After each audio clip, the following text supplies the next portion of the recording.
My grandmother's lawyer cleared his throat and read the will. My cousin Preston got the Miami penthouse worth $4 million. His sister Bianca got the Palm Beach estate. And me? I got an old Singer sewing machine. How fitting for the family disappointment. Preston laughed. But when I discovered what Grandma Dorothy really left me, I had to call the FBI. The morning of the will reading started like any other disaster in my life. My 2012 Honda Civic wouldn't start, so I had to take 2 buses to get to the downtown law offices of Hutchinson, Sterling and Associates. I was already 20 minutes late when I pushed through the glass doors, my teacher's salary blazer looking shabby next to the marble walls and crystal chandeliers. "Raymond, there you are!" Uncle Vernon's voice boomed across the reception area, though his tone carried more irritation than welcome. "We've been waiting. Do you have any idea how much billable time you've just wasted?" Uncle Vernon stood there in his $3,000 suit, checking his Patek Philippe watch for emphasis. At 62, he looked like what he was, a man who'd spent his entire life believing he deserved everything he'd never quite earned.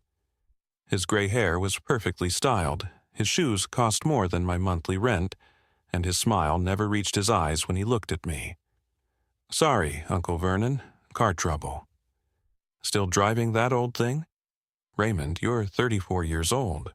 When I was your age, I owned 3 vehicles."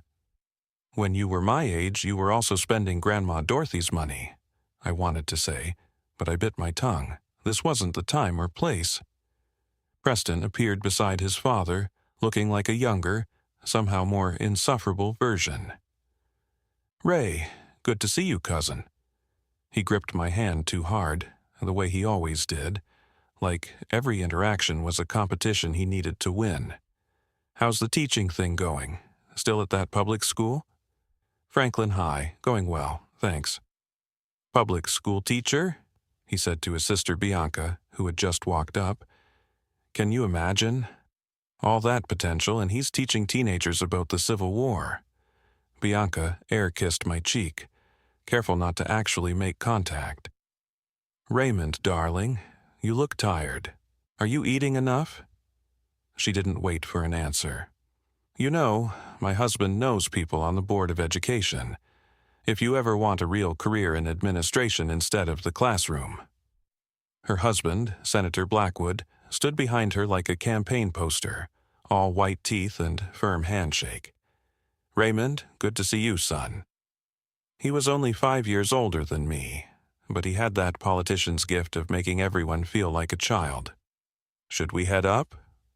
Mr. Hutchinson's secretary had appeared, a nervous-looking young woman who clearly sensed the family tension. "Mr. Hutchinson is ready in conference room A." The elevator ride to the 14th floor was silent, except for Preston typing on his phone, probably executing trades worth, more than I'd make in a lifetime.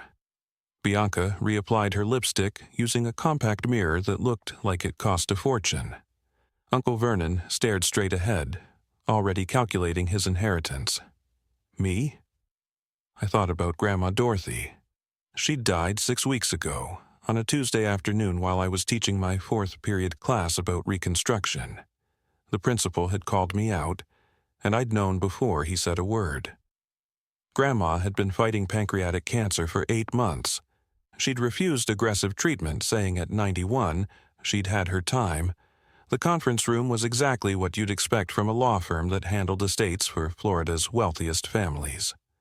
Floor-to-ceiling windows overlooked Biscayne Bay, a mahogany table that could seat 20, and paintings that probably cost more than Florida teachers' annual salaries.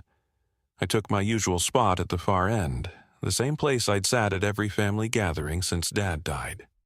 Mr. Hutchinson entered carrying a thick leather folder.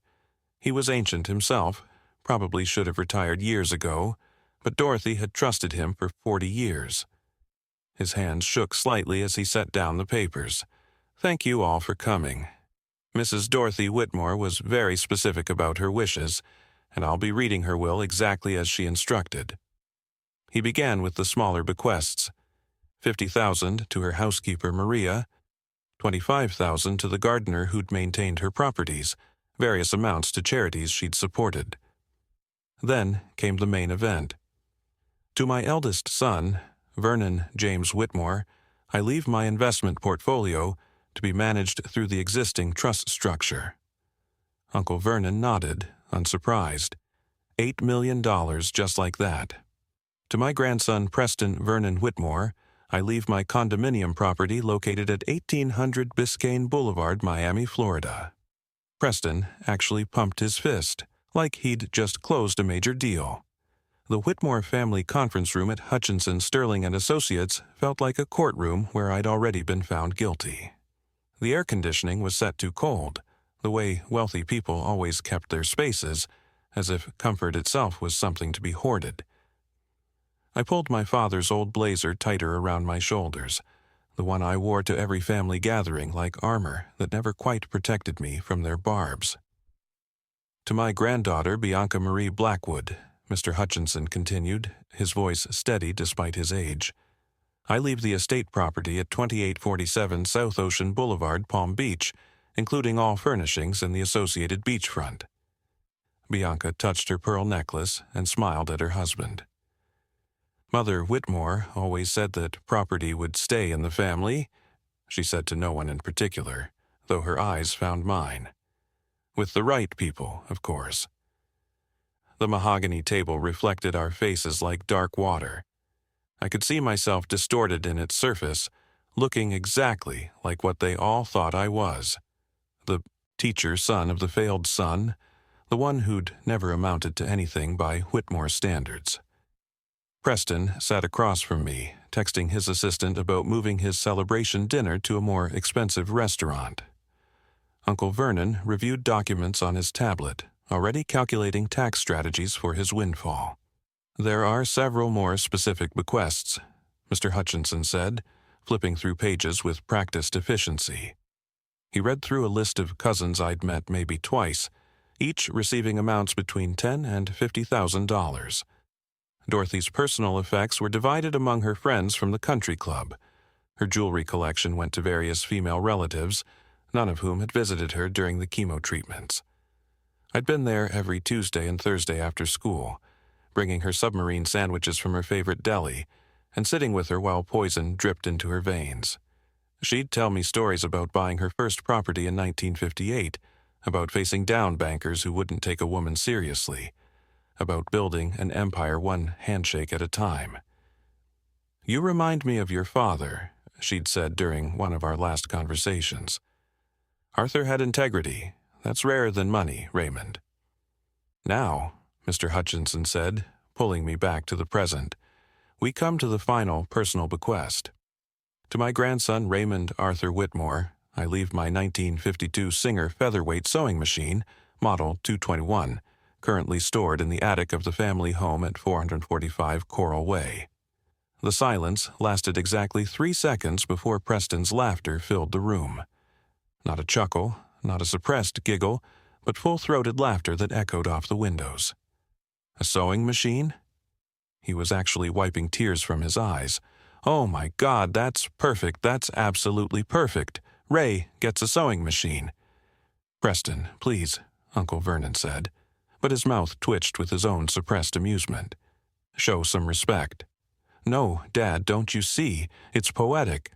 The teacher gets an antique sewing machine. What's he supposed to do with that? Teach home economics? Do they even have that in public schools anymore?" Bianca leaned forward, her voice dripping with false sympathy. "Raymond, I think it's sweet. Grandma Dorothy always said you were special to her. This must have sentimental value." "Sentimental value doesn't pay rent," Preston added, still chuckling. "But hey, Ray, if you need money, I'm sure that thing's worth at least $100 on eBay." Mr. Hutchinson cleared his throat. "The sewing machine is specified as a restricted bequest. It cannot be sold, donated, or transferred for a period of 10 years. So he can't even sell it." Preston was beside himself now. "Ray, did you piss her off somehow? Did you correct her grammar one too many times?" I kept my face neutral, a skill I'd perfected over years of family gatherings. Inside, my stomach churned with a mixture of hurt and confusion. Dorothy had been my champion, the one person who'd defended my choice to teach, who'd said the world needed more people who shaped minds instead of just moving money around. Why would she do this? The estate is otherwise to be liquidated according to the trust provisions established in 2015, Mr. Hutchinson continued, closing the folder. The family home will be sold, with proceeds divided according to the percentages outlined in Appendix C. Mr. Raymond Whitmore is permitted to retrieve his bequest at his earliest convenience. Uncle Vernon stood first, buttoning his suit jacket with the smooth motion of a man who'd gotten exactly what he expected. Well, Raymond, I suppose you'll want to get that machine soon. We're putting the house on the market Monday. Monday? Grandma's only been gone 6 weeks. The market's hot right now, Vernon replied, already heading for the door. No sense being sentimental about real estate. The rest of the will reading blurred into a symphony of greed and satisfaction. Preston called his office to have champagne ready for his return. Bianca started discussing renovation plans with Senator Blackwood, something about a new tennis court where Grandma Dorothy's vegetable garden had been. Uncle Vernon was already on the phone with his financial advisor, setting up meetings to discuss major portfolio integration. I sat there, watching them carve up her life like vultures over carrion. Not one of them mentioned missing her. Not one of them shared a memory or shed a tear. They'd gotten what they came for, and now Dorothy Whitmore was just a signature on a check. Raymond, Mr. Hutchinson's voice cut through my thoughts. There's a storage unit key here for you as well, for the sewing machine. The family home is being shown to buyers this weekend, so you'll need to collect it before then. He handed me a small brass key with a paper tag reading, Attic, East Wing. I pocketed it without looking at the others, though I could feel their amused glances.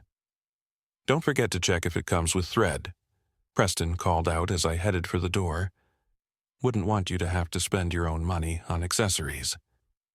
The drive to Grandma Dorothy's house in Coral Gables took 40 minutes in Miami traffic.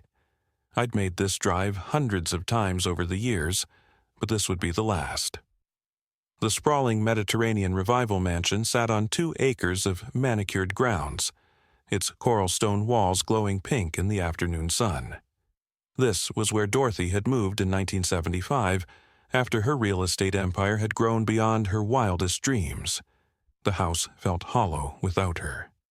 Maria, the housekeeper, had already been let go, and the furniture was covered in white sheets like ghosts of better times. My footsteps echoed on the terrazzo floors as I climbed to the 3rd floor, then pulled down the hidden ladder to the attic. The attic was stifling, filled with decades of accumulation. Boxes labeled Christmas 1987, Vernon's college, Arthur's books. That last one made me pause. My father's things, boxed up and forgotten after his death 5 years ago. I ran my finger through the dust on top, leaving a clean stripe like a wound. The sewing machine sat in the far corner, pristine in its black carrying case. A note was taped to the handle in Dorothy's spidery handwriting. For Raymond. Handle with care. I carried it down to my car, the case surprisingly heavy for such a small machine. As I set it in my trunk, Preston's BMW pulled up behind me. Couldn't resist seeing the old place one more time, he said, getting out. But his eyes were calculating, not nostalgic. Dad wants me to check what else is up there. Make sure nothing valuable gets left behind. It's mostly Christmas decorations and old photos. Photos can be valuable, especially if they're embarrassing. He winked like we were conspirators. Bianca's husband has political ambitions beyond the state senate. Can't be too careful. He disappeared into the house while I sat in my car, staring at the sewing machine case through my rearview mirror. Why this? Why leave me something so seemingly worthless when she knew how they'd react? That night in my apartment, I placed the machine on my kitchen table. The black metal gleamed under my overhead light. Singer spelled out in gold lettering across the front. The machine was in perfect condition, but when I examined it closely, something felt off. The needle had never been threaded. The foot pedal's cord was still wrapped in its original paper. This machine had never sewn a single stitch. Dorothy had told me stories about her original sewing machine, how she'd started her empire by altering designer clothes for wealthy Miami Beach widows. "Every fortune starts with a single thread, Raymond," she'd said. "You pull it carefully, and gradually the whole fabric reveals itself." But this wasn't that machine. That one was in the Smithsonian now, part of their Women Entrepreneurs of the 20th Century exhibit. She'd donated it years ago, proud that her story would inspire others. I opened every compartment, examined every surface. In the small drawer meant for attachments, I found the original 1952 manual, yellowed but intact.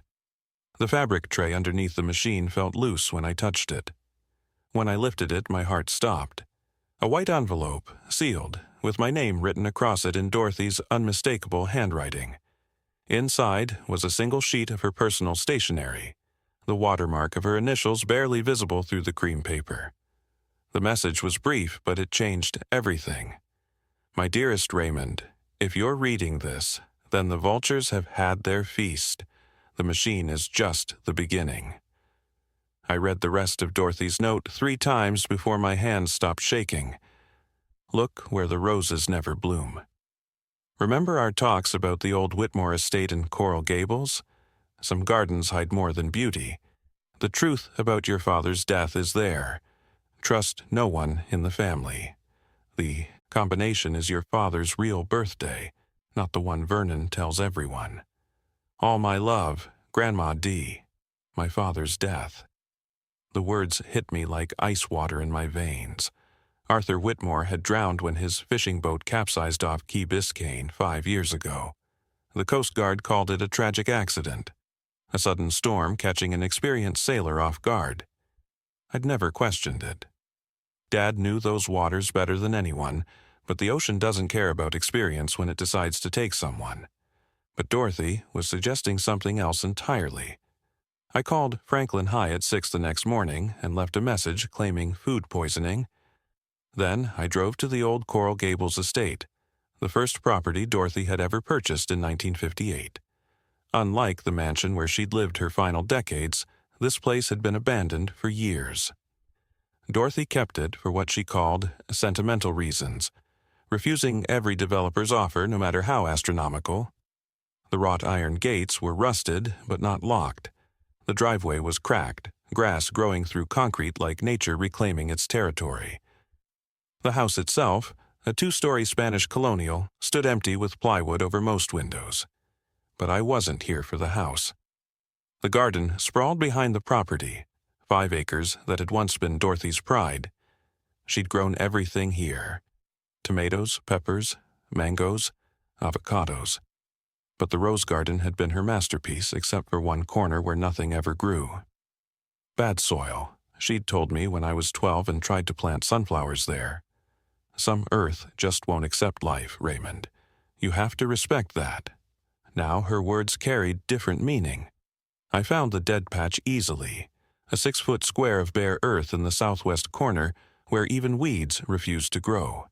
The morning sun was already brutal, and sweat soaked through my shirt as I started digging with the shovel I'd brought from my apartment.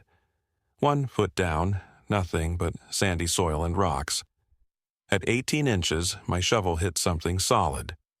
Not a rock, but something that clanged like metal. I cleared the dirt away with my hands, revealing a steel box about the size of a briefcase with a combination lock built into the lid. Dad's real birthday. I knew this story only because Dorothy had let it slip once after too much wine at Christmas. Vernon had changed the official story to hide the fact that their parents had conceived Arthur before marriage, a scandal in their social circle back then. The real date was November 15, 1971, not March 15, 1972. I spun the dials, 111571. The lock clicked open. Inside, wrapped in plastic to protect against moisture, were documents that made my stomach turn.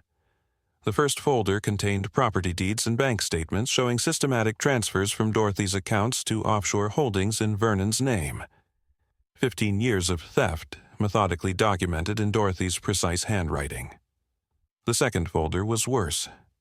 Emails between Vernon and Preston, printed and dated. "Arthur's getting too close," one read from Preston to his father. He called asking about the Bayshore property discrepancies.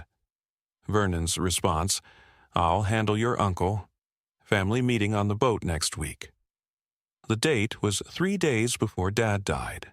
My hands trembled as I found the next document, a work order from a marine repair shop. Hydraulic steering system modification for Arthur Whitmore's boat, paid for by Vernon Whitmore, completed the day before Dad's final fishing trip. There were photographs, too. Preston meeting with a man identified in Dorothy's notes as Marcus Torelli, a mechanic who'd been convicted twice for insurance fraud. Timestamps showed these meetings happened the week before Dad's death. At the bottom of everything was a letter in my father's handwriting. "Mom, I've discovered Vernon and Preston have been stealing from you for years.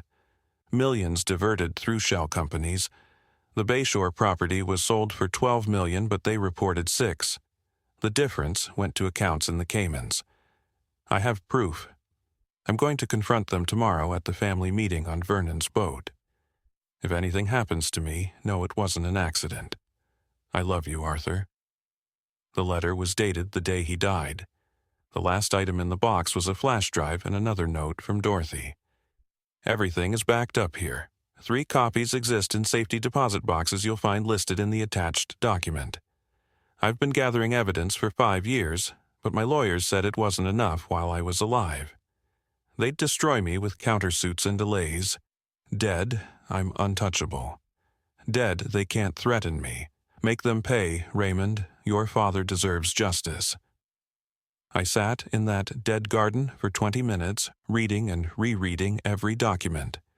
The evidence was meticulous, thorough, and damning. Dorothy had spent 5 years building a case that would destroy Vernon and Preston.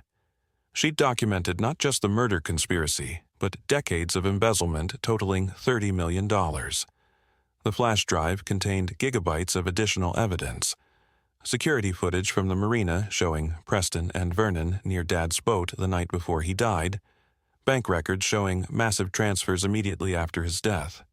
Even a recorded phone conversation where Vernon told someone that the Arthur problem has been resolved. My phone rang, jarring me from my spiral of rage and grief. Preston's name appeared on the screen. "Ray, where are you? You were supposed to meet me at the bank this morning to sign off on the house sale papers. I never agreed to that." "Well, Uncle Vernon needs all heirs to sign, just a formality. Listen, I'll throw in $5,000 cash if you come now. I know the sewing machine thing was rough. Consider it a family bonus." The casual cruelty of it, offering me pocket change while sitting on millions they'd stolen, made my decision clear. "I'll pass, Preston." "Your loss, cousin. By the way, did you ever figure out what to do with that machine? I know a vintage shop that might give you $200 for it." I hung up and called the FBI.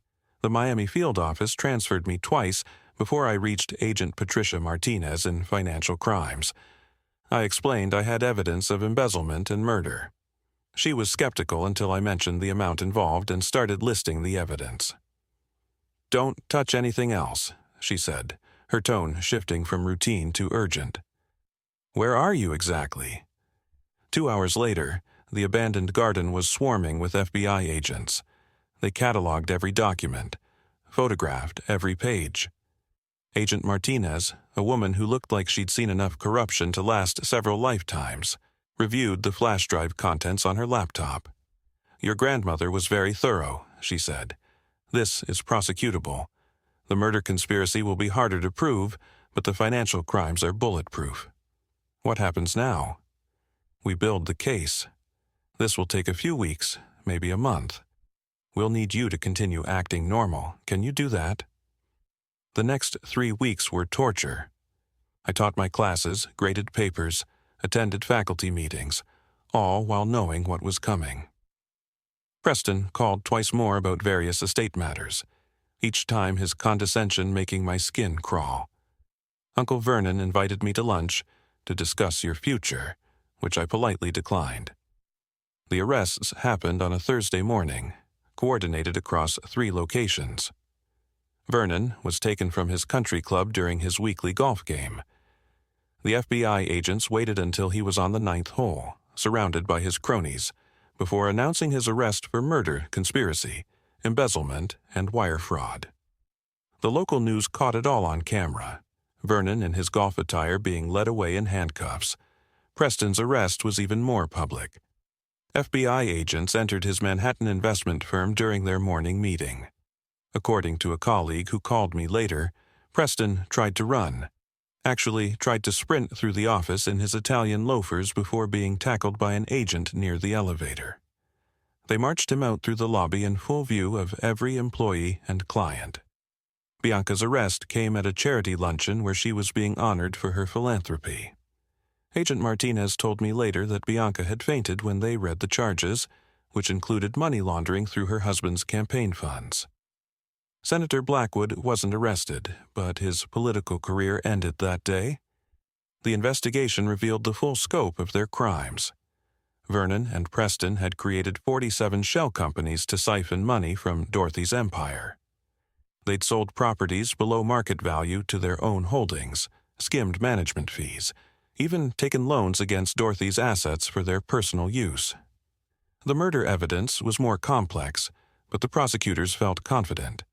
The tampered hydraulic system, the meetings with Torelli, the timing of the transfers after Dad's death, it all painted a clear picture. Torelli himself, facing his 3rd strike, agreed to testify in exchange for a reduced sentence. During the trial, I learned things that made the betrayal even worse. Vernon had been stealing from his mother since the day she gave him power of attorney. Preston had joked in emails about bleeding the old bird dry. Bianca had helped hide assets by purchasing property through her husband's donors. They'd killed my father for trying to protect his mother. They'd spent 5 years laughing at family dinners while his orphaned son sat at the same table. They'd stolen millions while Dorothy lay dying of cancer, too weak to fight them, but strong enough to document every crime. The trial lasted 6 months. I sat in that courtroom every day I wasn't teaching, watching as prosecutors laid out the case Dorothy had built from her deathbed. Vernon's lawyer tried to paint him as a devoted son, managing his mother's complex affairs. That defense crumbled when they played the recorded phone call where he called Dorothy a senile old witch who should have died years ago. Preston broke first.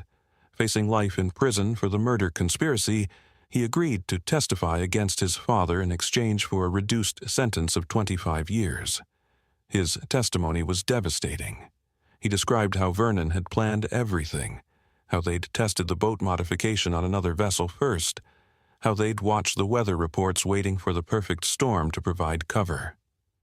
"Did you feel any remorse?" the prosecutor asked him. Preston looked at me across the courtroom. "Arthur was going to destroy everything we'd built." "You mean everything you'd stolen?" "I mean everything we deserved." That word, deserved, summed up their entire worldview. They deserved Dorothy's money because they were her blood. They deserved to steal because they were smarter. They deserved to kill because someone stood in their way. Vernon got life without parole.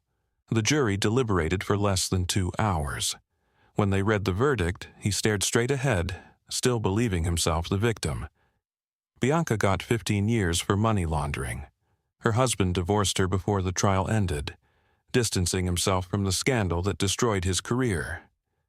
But Dorothy had saved her biggest surprise for last.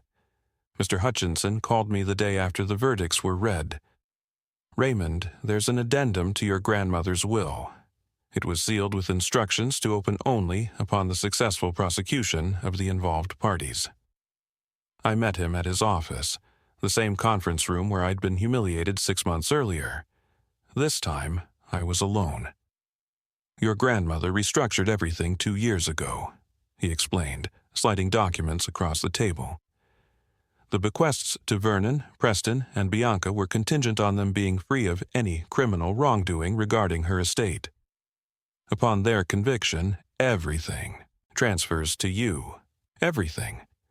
Every property, every investment, every penny they thought they'd inherited. $50 million in total, plus damages from the criminal restitution. The Miami penthouse Preston had already redecorated. The Palm Beach estate where Bianca had started building her tennis court. All of it mine. But more importantly, there was another letter from Dorothy. My dearest Raymond, if you're reading this, then justice has been served. I knew the truth about your father's death within weeks of it happening. A mother knows when her child has been murdered. But I was old, sick, and they controlled so much. Going to the police would have meant lawyers, delays, and likely my own death before seeing justice. So I waited, I planned, I documented, and I trusted you. You were never the disappointment, Raymond. You were the only one who inherited what really mattered from me. Integrity. Your father had it too, which is why they killed him. The sewing machine was my first purchase when I started over after leaving my abusive first husband. It was never used because it was a symbol, not a tool. It represented new beginnings, the power to create rather than destroy. Now it's your turn. Make your father proud. I kept teaching. Walking away from my students felt like letting Vernon and Preston win, like admitting that money was more important than purpose. But I used Dorothy's fortune to create the Arthur Whitmore Foundation for Ethical Business Practices. We provide scholarships for first-generation college students, support for whistleblowers, and funding for forensic accounting investigations into corporate crime. Preston's penthouse became a shelter for abused women starting over, just like Dorothy once did. The Palm Beach estate was converted into a retreat for teachers, offering free weeks of respite for educators dealing with burnout. The Coral Gables property, where Dad's letter had waited 5 years for discovery, became a memorial garden. Where the roses never bloomed, I planted an oak tree with a plaque. Truth grows where secrets are buried. The sewing machine sits in my classroom now, in a glass case with Dorothy's story beside it. My students often ask why I keep it there in a history classroom. Because history isn't just about the past, I tell them. It's about the threads connecting us to those who came before. Sometimes pulling one thread unravels everything. Sometimes that's exactly what needs to happen. Last week, a student stayed after class, troubled by something in her own family.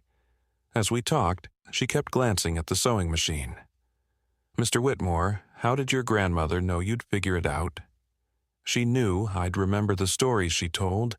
She knew I'd care enough to look deeper, but mostly, she knew I was my father's son. That's the real inheritance Dorothy left me. The knowledge that justice might be delayed but doesn't have to be denied, that truth can survive burial if someone cares enough to dig, and that sometimes the smallest gifts carry the greatest power. Hey everyone, if you enjoyed this story about uncovering family secrets and finding justice, please hit that like button and share it with someone who loves a good mystery. Drop a comment below telling me what you would have done in Raymond's situation. And don't forget to subscribe to the channel for more incredible true stories every week. Thank you for watching, and remember, sometimes the most valuable inheritances aren't the ones everyone can see.